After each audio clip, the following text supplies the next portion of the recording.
বন্ধুরা, কিছুদিন আগে এই মহিলাটা ঘুরতে গিয়ে একটা আবাসিক হোটেলে মেয়েদের জন্য রাখা নামাজের জায়গায় যখন নামাজ পড়তে যায়, তখন ওই জায়গার মধ্যে কালো বোরখা পরা একটা মহিলাকে আগে থেকেই সে নামাজের জন্য দাঁড়িয়ে থাকতে দেখে।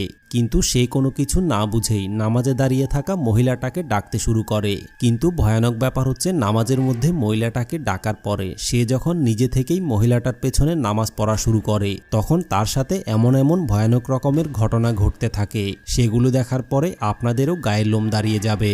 আল্লাহু আকবার।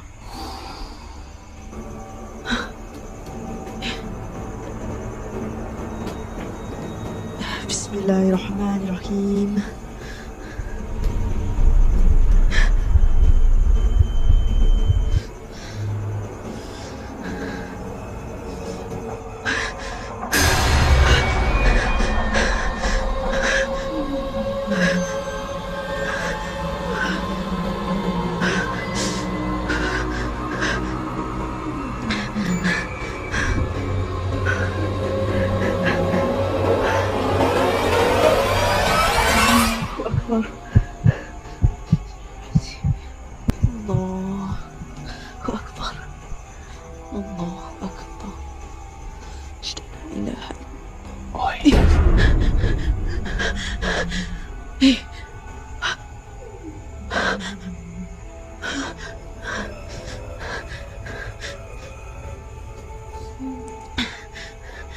Assalamu alaikum warahmatullah.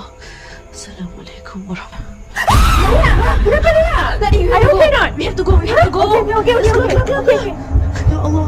আসলে বন্ধুরা, মেয়েটা যখন মহিলাটার পেছনে নামাজ পড়ছিল, তখন সেজদায় যাওয়ার সাথে সাথেই 1 সেকেন্ডের মধ্যে মহিলাটার আশেপাশে আরও অনেকগুলো কালো বোরখা পরা মহিলা এসে দাঁড়িয়ে যায় এবং দাঁড়িয়ে দাঁড়িয়ে ভয়ানক রকমের অঙ্গভঙ্গি করতে থাকে। কিন্তু রহস্যজনক ব্যাপার হচ্ছে, মেয়েটার নামাজ শেষে সালাম ফিরানোর পরে সাথে সাথেই বোরখা পরা মহিলাগুলো ওই জায়গা থেকে গায়েব হয়ে যায়। কিন্তু এখন কথা হচ্ছে, ওই জায়গার মধ্যে কালো বোরখা পরা রহস্যময় মহিলাগুলো আসলে কি ছিল?